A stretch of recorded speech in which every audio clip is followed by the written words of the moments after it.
You ever been mid-backstroke in your own private lake, just soaking in the early morning quiet when a stranger in business heels starts shouting HOA regulations at you like you're robbing a bank in swim trunks? Because that's how my Tuesday started. I was floating on my back, arms out, staring up at a sky so peaceful it could have been a meditation app background. I felt like a retired otter who just filed for peace. Then, bam! This woman in a navy mool pantsuit stomps across my grass, shouting, "You're in violation!" I didn't even know what was happening at first. I thought maybe she mistook me for a floating log or a trespassing duck. But no, she was dead serious. "This is a community safety concern," she said, phone already in hand like she was dispatching the HOA SWAT team. That's when I learned I was now a criminal for swimming in my own lake. Leave a comment and let me know where you're tuning in from, especially if you've survived an HOA horror story of your own. If these true-feeling tales with just the right amount of chaos and poetic justice are your kind of thing, go ahead and tap that subscribe button. Tomorrow's story? Let's just say if you thought this was wild, you ain't seen nothing yet. I called back, still bobbing in the water. "Ma'am, this is my property." You'd think that would clear things up. Instead, she doubles down. "I'm Deborah Whitmore, president of the Crestbridge Point Homeowners Association." She said it like she was royalty descending from her vinyl throne. I blinked. Her subdivision was 2 football fields away. My lake's been in my family since before she probably knew what an HOA even was. But there she stood, heels sinking into the dew, barking about some community impact zone and snapping pictures of me like she was building an evidence folder for swim crime of the century. I floated there, amused, confused, and very slightly chilly, and just said, "So, let me get this straight. You think your HOA controls my lake because you can see it from your cul-de-sac?" She nodded like that was airtight legal logic. I started laughing. "Okay, well, I hope your bylaws come with binoculars, because this lake ain't going anywhere." I figured that would be the end of it. A weird morning glitch, a little HOA hiccup. Some people get cranky without caffeine. Some people think they run the world if you hand them a clipboard. I wrapped up my swim, dried off, and tried to forget about Deborah's impromptu shoreline interrogation. I even gave her the benefit of the doubt. Maybe she was going through something. Divorce, job stress, unresolved trauma from losing a game of Monopoly in '98. I chalked it up to a woman having a bad day and moved on. Made myself another cup of coffee, sat down to work on a logo project for a client in Portland, and went about my day like normal. Didn't give it another thought. Until the yellow envelope showed up in my mailbox 3 days later, screaming, "Violation notice," in 36-point type like it had a personal vendetta against my sanity. Now, I've been a freelance illustrator for over a decade. I've had my share of wild clients, fast deadlines, and a few late payments. But I've never been fined $500 by someone who doesn't even live on my land. That envelope came from the Crestbridge Point HOA and listed me as in violation of Section 3 Safety and Community Harmony. Apparently, my unauthorized aquatic behavior was causing potential risk to neighborhood cohesion. I read it 3 times just to make sure I wasn't hallucinating. Then I opened my map app, zoomed in on my property lines, and confirmed what I already knew. Deborah's HOA didn't own a single blade of grass on my land. I texted the letter to my cousin Miles, who's a lawyer in Spokane, with a caption that read, "So now I'm dangerous because I float?" His response? A 10-minute phone call that started with laughter and ended with, "Dude, you better hold on to that letter. This is going to be fun." And that, my friend, was the moment I knew this wasn't just about a misunderstanding. Deborah wasn't confused. She was committed. She genuinely believed her HOA's imaginary borders gave her legal authority over my lakefront, my morning routine, and by extension, my peace of mind. This wasn't about rules. This was about control. And something about the way she said, "You'll be hearing from us," echoed in my brain like a challenge I didn't ask for but couldn't walk away from. That yellow envelope wasn't a warning. It was the starting gun. Deborah thought a $500 0-cents fine would make me back down. She thought she'd scare me into submission. What she didn't know was that my grandmother left me more than just this land. She left me her stubborn streak and a strong distaste for bullies with clipboards. And so, while Deborah was planning her next HOA crusade, I was warming up for the real swim, the one where I didn't just float, I fought. 3 days after Deborah's lakeside meltdown, I opened my mailbox, expecting junk mail and maybe a pizza coupon. Instead, I found a yellow envelope screaming at me in all caps like it had something to prove. Violation notice. URGent. It looked like it belonged on a courtroom driveway, not the end of my dusty gravel driveway. I opened it right there, leaning on the mailbox like I was bracing for bad news, and sure enough, right at the top, fine amount, $500, 0 cents. Apparently, I'd committed the heinous crime of swimming in water on my land. The letter accused me of unauthorized aquatic activity, which sounds like something you'd get arrested for at SeaWorld, not your own backyard. I stared at it for a solid minute, waiting for a hidden camera crew to pop out of the bushes, but nope. Just me, my lake, and a rogue HOA with delusions of jurisdiction. And that was the moment my smirk turned into a slow, simmering, what the hell. Now, I don't scare easy, but there's something about getting fined for doing something totally normal that makes your brain glitch. I mean, this is like getting a parking ticket for sitting in your own garage, or being told you're trespassing on land that's been in your family longer than HOA bylaws have existed. I couldn't even be mad right away, it was too absurd. The letter was full of bolded phrases like community risk and safety enforcement, like my casual backstroke was threatening national security. They even referenced some obscure clause about shoreline visibility affecting neighbor well-being. Neighbor well-being? The only thing my swim affected was the ducks. They're my only lakeside witnesses, and so far they haven't filed a complaint. Still, the HOA wasn't kidding. The fine came with a deadline, threats of legal action, and Deborah's signature, scrawled like she was signing the declaration of overreach. I knew I had to do more than laugh it off this time. And trust me, nothing motivates like a $500 0 cents swim invoice. So I did what any mildly irritated ranch owner would do. I called my cousin Miles. He's a lawyer in Spokane who's dealt with enough property disputes to write a sitcom. I sent him a screenshot of the letter with the caption, "Apparently swimming is now a felony."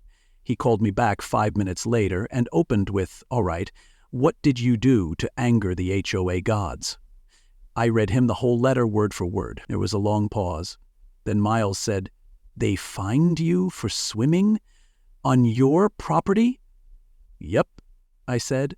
"My land, my lake, my limbs." He laughed, not a polite chuckle. A full-on courtroom stenographer losing it laugh. "That's not even legal. That's just theatrical." According to Miles, unless Deborah had annexed my land in a secret meeting of backyard warlords, she had zero authority. Hearing that didn't just calm me, it lit a fire, because now it wasn't just silly. It was a bluff, a loud, legal-looking bluff meant to scare me, which meant one thing: time to push back. But before I could do anything formal, I had to see it for myself. This mythical HOA throne room where Deborah signed her letters of doom. I'd pictured something grand, a boardroom with oak panels and a gavel made of ego. What I found instead was a one-room strip mall office wedged between a tax service and a vape shop. The sign out front was peeling and the blinds were crooked. You ever walk into a place and instantly realize someone watched too much daytime television and decided they were in charge of things? That was this office. The receptionist, Deborah herself, looked up like I'd just insulted her family by existing. "Mr. Cole," she said, flat as drywall, "I assume you're here about the notice." I nodded and took a seat in a plastic chair that had more cracks than authority. I didn't raise my voice, didn't insult her. I just asked one question. Do you actually have legal jurisdiction over property that's not in your HOA? Her eyes flickered, and I saw it, just for a second, that pause where the truth and the lie collided. She shuffled papers and muttered something about community impact again, but this time it felt hollow, like someone repeating rules they don't really understand. I pulled out my phone and showed her the map. Zoomed in, labeled undeniable. My property, my fence, my lake. Her neighborhood? Not even close. See this gap, I said? That's called private land. Yours ends here, mine starts here. That's not a suggestion, her jaw clenched like she was chewing nails. You're being disrespectful, she snapped. The fine is now $750, 0 cents. I stared at her for a beat. So asking questions adds $250, 0 cents? She didn't blink.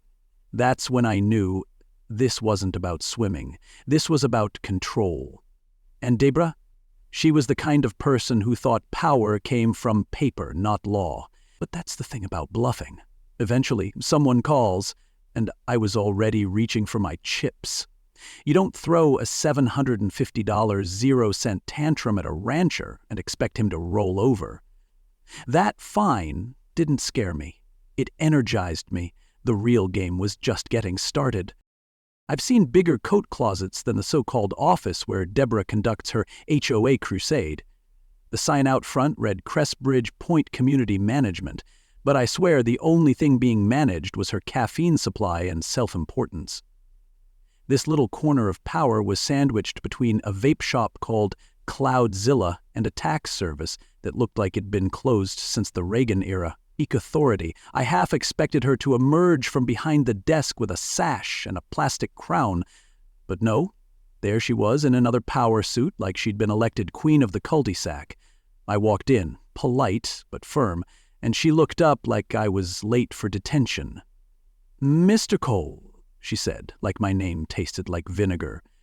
"Have a seat."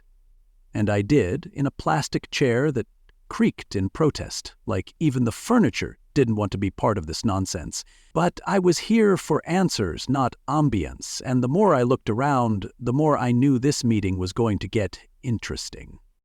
She didn't offer water. She didn't even blink. Just slid another violation notice across the desk like she was dealing blackjack. "Due to your refusal to acknowledge HOA safety standards," she said, "your fine has been increased to $750, 0 cents. That's when I tilted my head and gave her the kind of look you reserve for folks who say they microwave fish in the office break room. "Increased? For asking questions?" I asked, trying not to let my sarcasm walk ahead of my smile. She repeated something about community disruption and setting a precedent, as if I was the opening act for an uprising. "This is about maintaining order," she added, hands folded like she was ready to pray for my enlightenment. I almost laughed, but instead I pulled out my phone, tapped open the satellite map, and spun it toward her like I was teaching high school geography. "Here's my ranch," I said. "Here's the fence.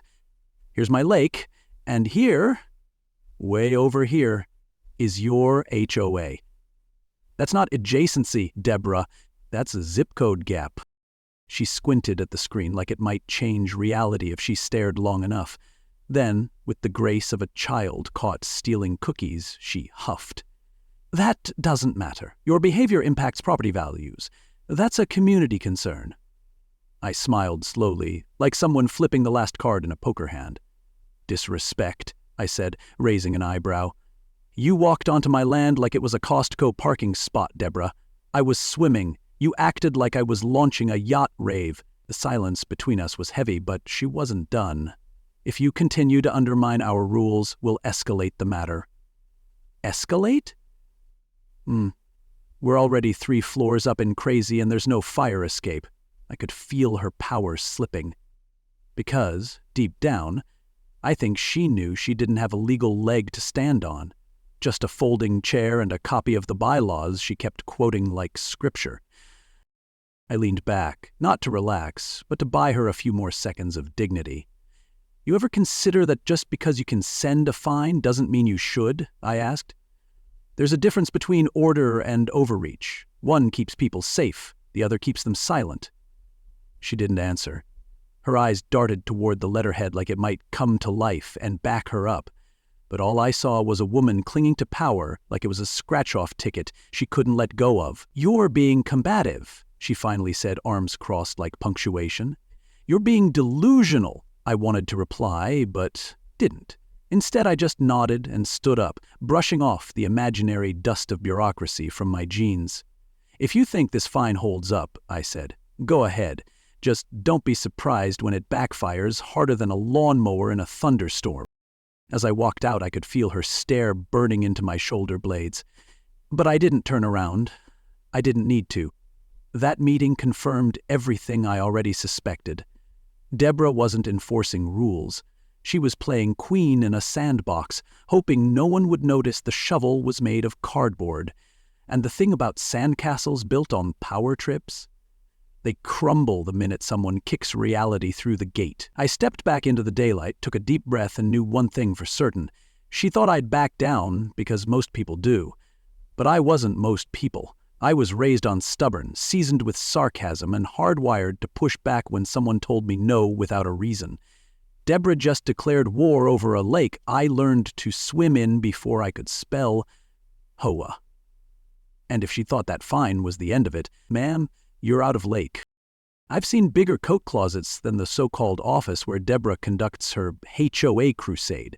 The sign out front read Crestbridge Point Community Management, but I swear the only thing being managed was her caffeine supply and self-importance. This little corner of power was sandwiched between a vape shop called Cloudzilla and a tax service that looked like it'd been closed since the Reagan era. Peak authority. I half expected her to emerge from behind the desk with a sash and a plastic crown. But no, there she was in another power suit, like she'd been elected queen of the cul-de-sac. I walked in, polite but firm, and she looked up like I was late for detention. "Mr. Cole," she said, like my name tasted like vinegar. "Have a seat." And I did, in a plastic chair that creaked in protest, like even the furniture didn't want to be part of this nonsense. But I was here for answers, not ambiance, and the more I looked around, the more I knew this meeting was going to get interesting. She didn't offer water, she didn't even blink, just slid another violation notice across the desk like she was dealing blackjack. "Due to your refusal to acknowledge HOA safety standards," she said, "your fine has been increased to $750, 0 cents. That's when I tilted my head and gave her the kind of look you reserve for folks who say they microwave fish in the office break room. "Increased? For asking questions?" I asked, trying not to let my sarcasm walk ahead of my smile. She repeated something about community disruption and setting a precedent, as if I was the opening act for an uprising. "This is about maintaining order," she added, hands folded, like she was ready to pray for my enlightenment. I almost laughed, but instead I pulled out my phone, tapped open the satellite map, and spun it toward her like I was teaching high school geography. "Here's my ranch," I said. "Here's the fence. Here's my lake. And here, way over here, is your HOA. That's not adjacency, Deborah. That's a zip code gap." She squinted at the screen like it might change reality if she stared long enough. Then, with the grace of a child caught stealing cookies, she huffed. "That doesn't matter. Your behavior impacts property values. That's a community concern." I smiled slowly, like someone flipping the last card in a poker hand. "Disrespect?" I said, raising an eyebrow. "You walked onto my land like it was a Costco parking spot, Deborah. I was swimming. You acted like I was launching a yacht rave." The silence between us was heavy. But she wasn't done. "If you continue to undermine our rules, we'll escalate the matter." "Escalate? We're already 3 floors up and crazy, and there's no fire escape." I could feel her power slipping. Because deep down, I think she knew she didn't have a legal leg to stand on, just a folding chair and a copy of the bylaws she kept quoting like scripture. I leaned back, not to relax, but to buy her a few more seconds of dignity. "You ever consider that just because you can send a fine doesn't mean you should?" I asked. "There's a difference between order and overreach. One keeps people safe, the other keeps them silent." She didn't answer. Her eyes darted toward the letterhead like it might come to life and back her up, but all I saw was a woman clinging to power like it was a scratch-off ticket she couldn't let go of. "You're being combative," she finally said, arms crossed like punctuation. "You're being delusional," I wanted to reply, but didn't. Instead, I just nodded and stood up, brushing off the imaginary dust of bureaucracy from my jeans. "If you think this fine holds up," I said, "go ahead. Just don't be surprised when it backfires harder than a lawnmower in a thunderstorm." As I walked out, I could feel her stare burning into my shoulder blades, but I didn't turn around. I didn't need to. That meeting confirmed everything I already suspected. Deborah wasn't enforcing rules. She was playing queen in a sandbox, hoping no one would notice the shovel was made of cardboard. And the thing about sand castles built on power trips? They crumble the minute someone kicks reality through the gate. I stepped back into the daylight, took a deep breath, and knew one thing for certain: she thought I'd back down because most people do. But I wasn't most people. I was raised on stubborn, seasoned with sarcasm, and hardwired to push back when someone told me no without a reason. Deborah just declared war over a lake I learned to swim in before I could spell hoe. And if she thought that fine was the end of it, damn, you're out of lake. After that charming office visit, I knew Deborah wasn't going to stop. She didn't back down because someone proved her wrong. She doubled down because someone dared to question her homemade kingdom. So, I decided if she wanted to make this public, I'd beat her to it. I wrote a short, neighborly email and sent it to every address I could find connected to Crestbridge Point. Nothing dramatic, just maps, measurements, and a polite question. Does your HOA usually fine people for swimming on land it doesn't own? I attached screenshots of the property lines, a copy of the fine, and added a closing line that read, "If this seems normal to you, I'll pay the fine and send cookies. If not, we may have a problem worth discussing." I figured I'd hear crickets, or maybe get one angry dad with a flagpole. Instead, my inbox lit up like Christmas in July. Turns out, Deborah wasn't just micromanaging my morning swims. She'd been running a neighborhood dictatorship with garden rules and garbage can watch lists. One guy got fined for painting his shed the wrong beige, and another woman had to resod her yard because her grass grew too fast. I got a dozen emails within 24 hours. Half were furious, half were exhausted, but they all had one thing in common. They were done being told what shade of peace they were allowed to enjoy. And then came the most curious reply, a short, cold message from someone named Marcia Kendall. "The HOA exists to maintain order. Maybe you should try cooperating. No greeting, no signature, just enough chill to make me check the thermostat." Little did I know, Marcia was Deborah's unofficial field agent. By Thursday, I started seeing her near my fence line, holding up her phone like she was filming the opening credits for CSI Lakefront.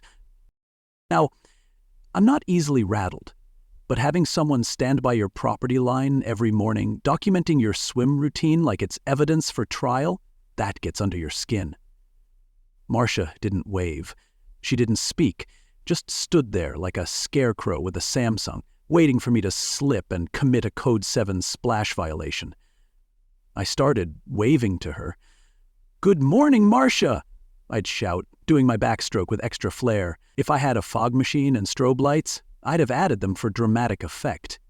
But humor only goes so far, because behind the passive aggression was something worse.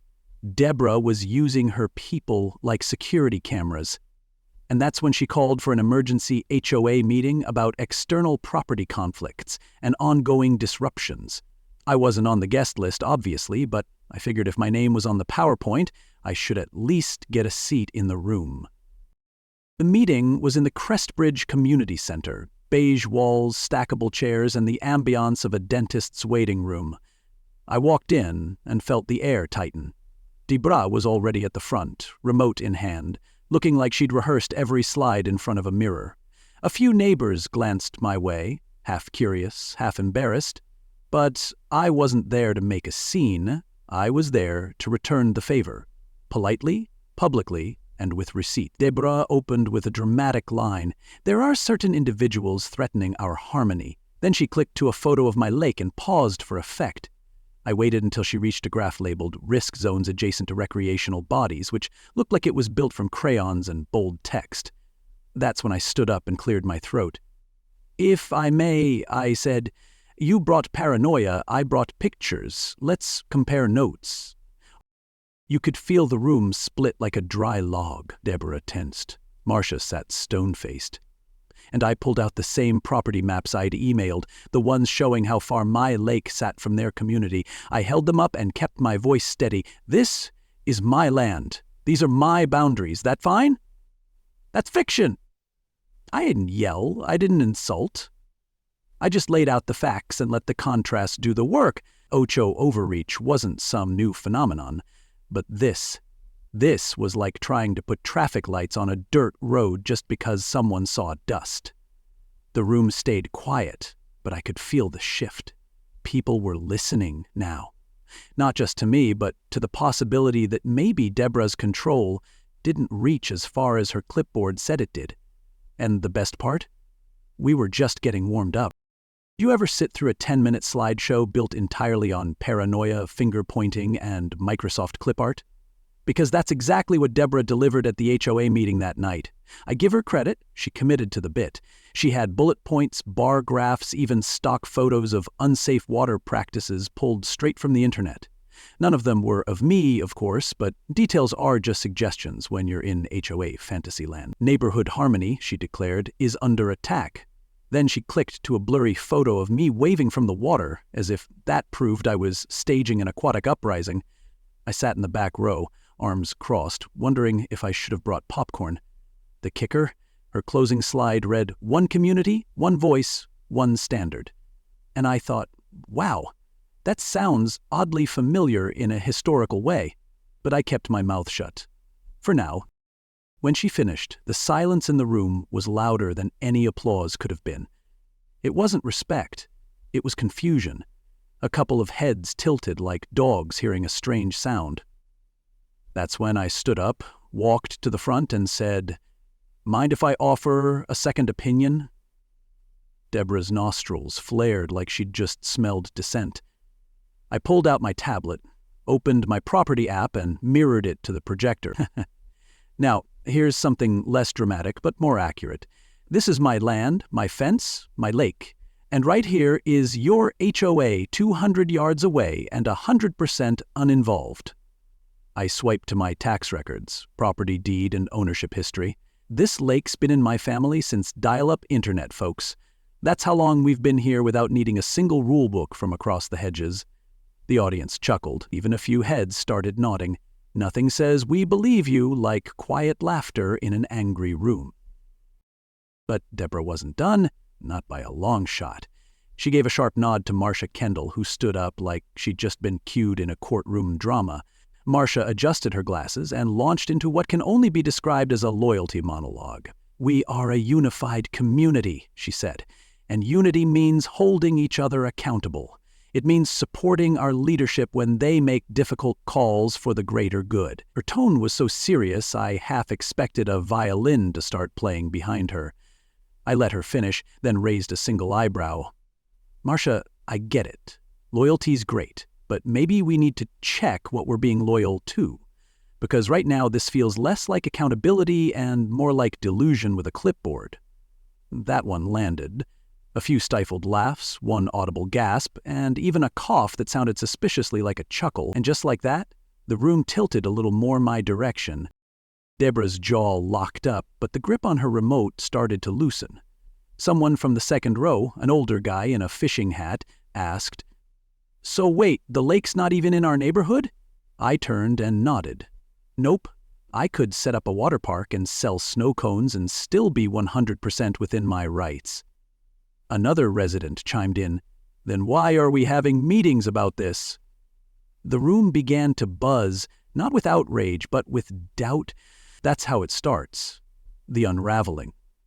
Not with a fight, but with simple, uncomfortable logic. Deborah tried to reel it back in with more slides about visual disruption zones and sound bleed, but it was like trying to patch a sinking boat with dryer sheets. The more she clicked, the more people leaned away from her and toward me. And honestly, that shift in energy was louder than any argument I could have made. By the time the meeting ended, a small line had formed around me. People shook my hand. A few apologized. One woman even asked if her kids could swim in the lake sometime.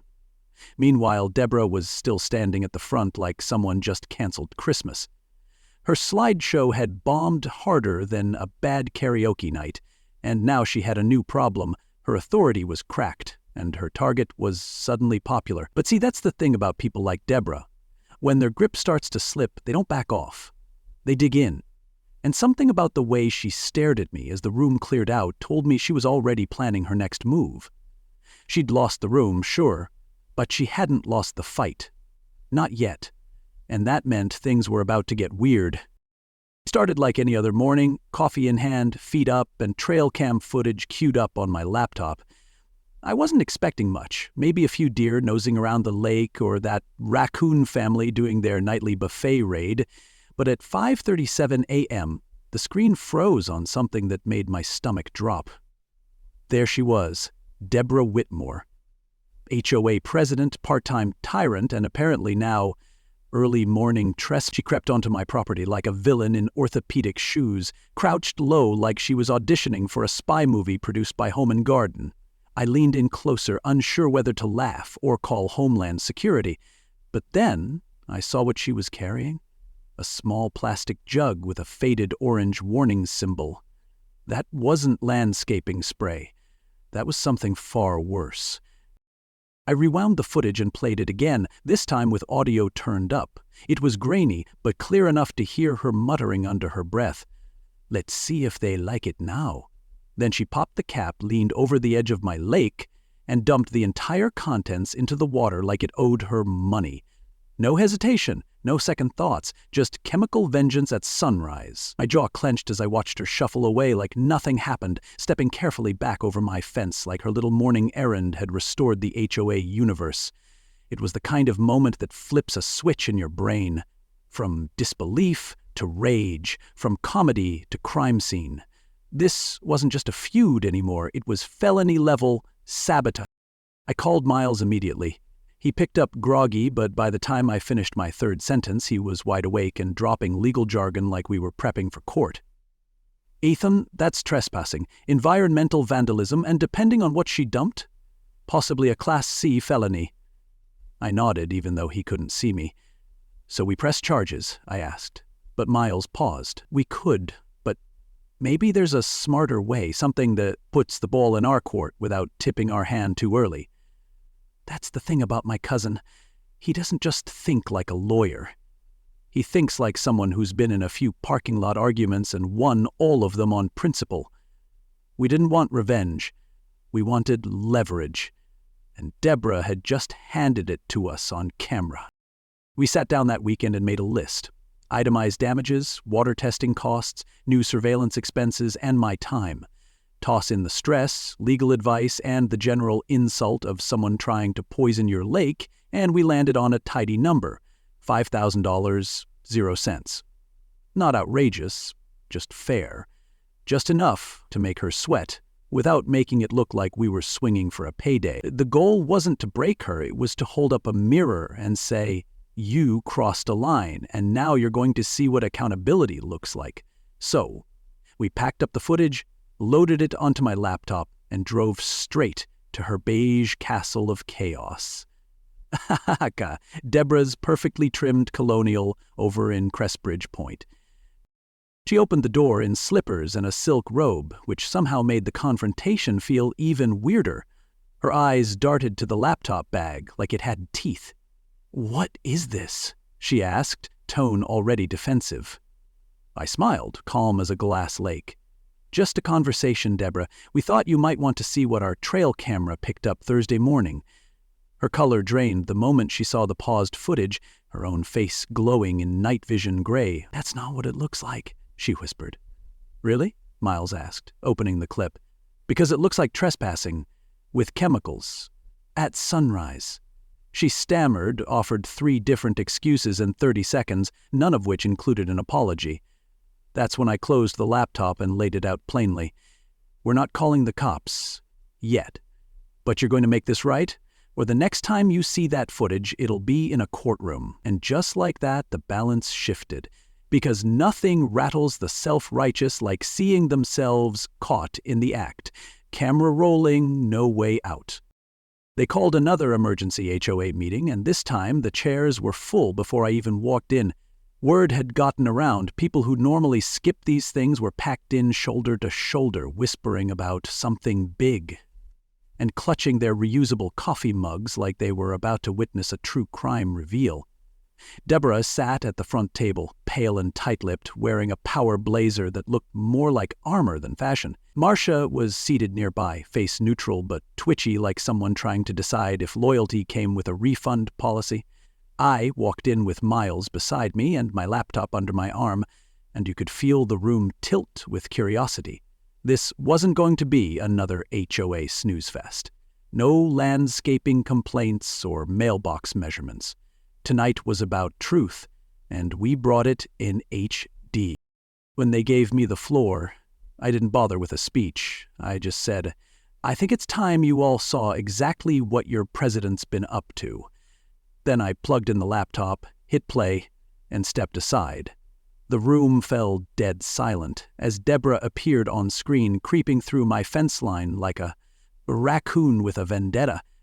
People gasped when the container came into view, audible shock when she poured it into the lake, and when the audio caught her muttering, "Let's see if they like it now," you could hear the whole room suck in air like a courtroom jury hearing a smoking gun.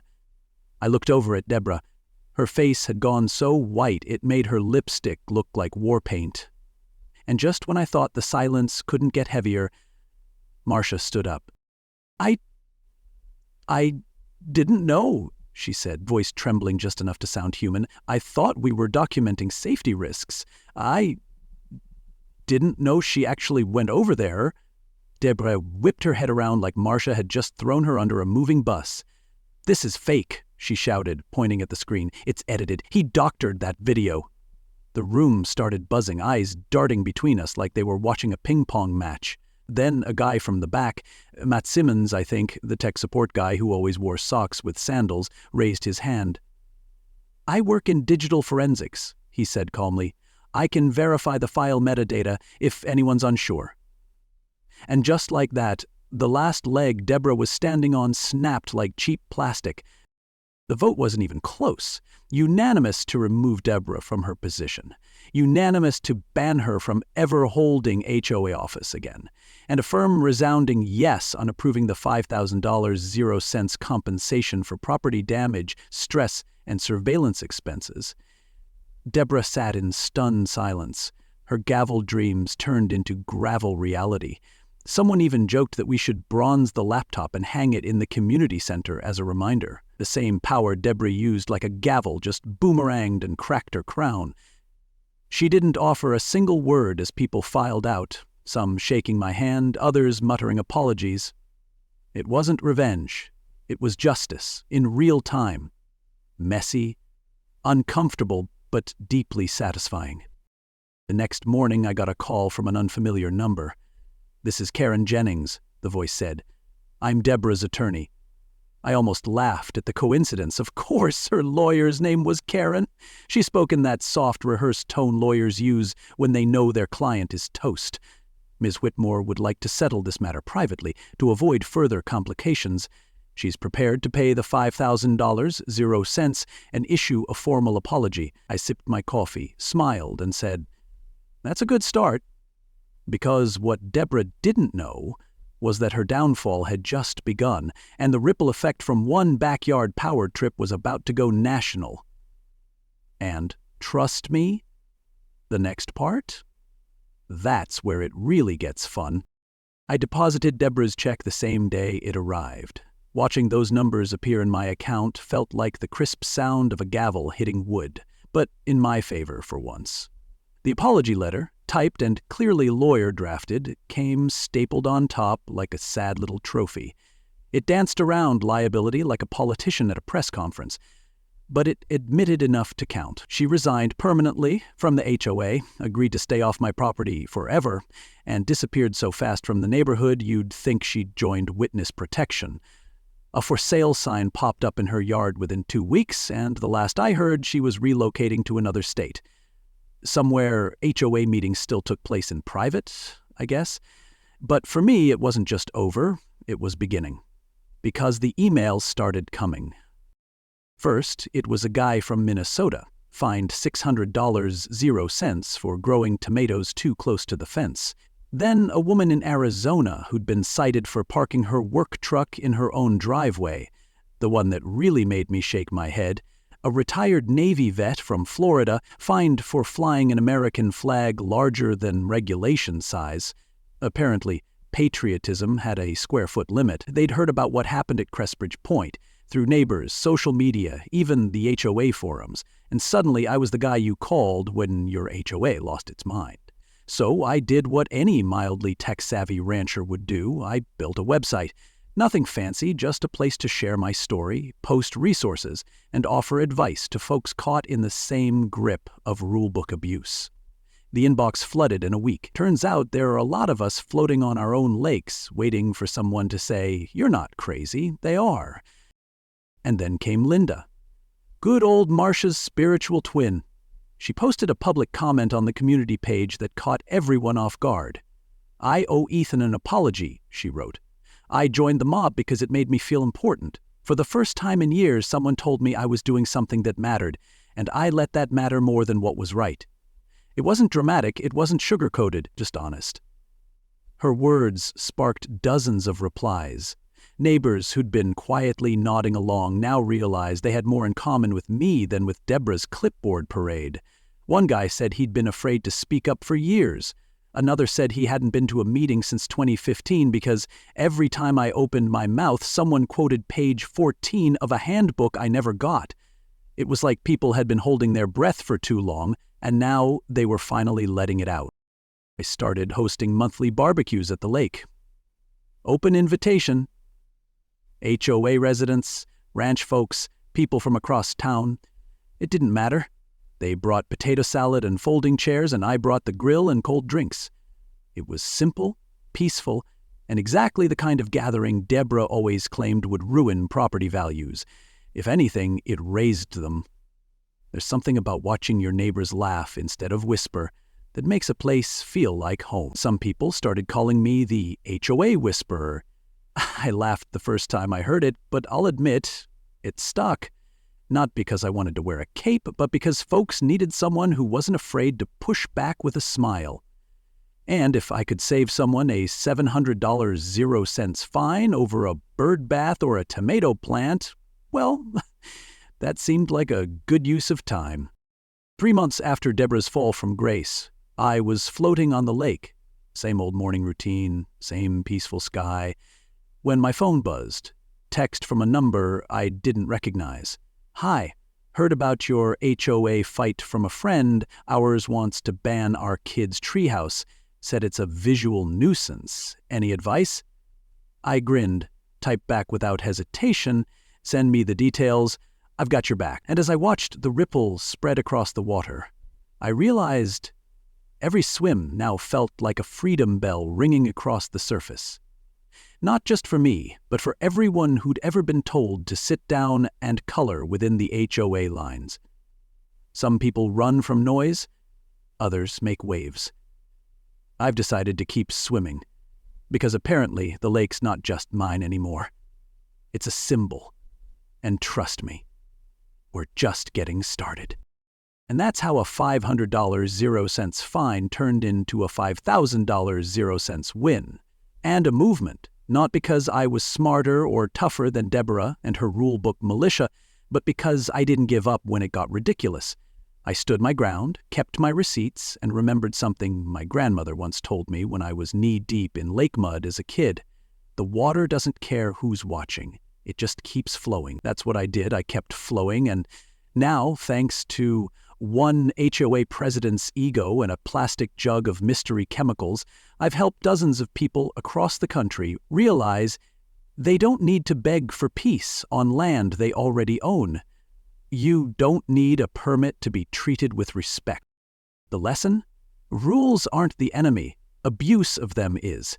HOAs can serve a purpose, sure, but the moment they forget that they exist for the community, not over it, they lose their right to control it. Deborah thought she could weaponize paperwork and win. What she didn't count on was someone shining a light and rolling tape. So if you're dealing with petty fines, power-tripping board members, or made-up violations from someone who thinks a lawn is a battlefield, Remember this: you're not alone. Stand tall, stay calm, and hit record. If this story made you smile, think, or even just breathe a little easier about your own headache, drop a comment below and tell us where you're watching from. I want to hear your story next. Hit that like button if you believe common sense should always beat petty control. And don't forget to subscribe so you don't miss the next wild ride. Because trust me, the next story coming your way, let's just say it makes this one look like a pool party with lemonade. Thanks for floating with me. The water's fine. Come on in.